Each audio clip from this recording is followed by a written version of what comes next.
રાજ્યના 207 જળાશયોમાં 71% પાણીનો સંગ્રહ છે। રાજ્યના 62 જળાશયો હાઈ એલર્ટ પર છે। 49 જળાશયો 100% ભરાયા।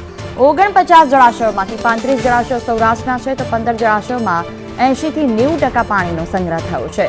15 જળાશયોને એલર્ટ પર મૂકવામાં આવ્યા તો 12 જળાશયોને પણ વોર્નિંગ સિગ્નલ અપાયા છે।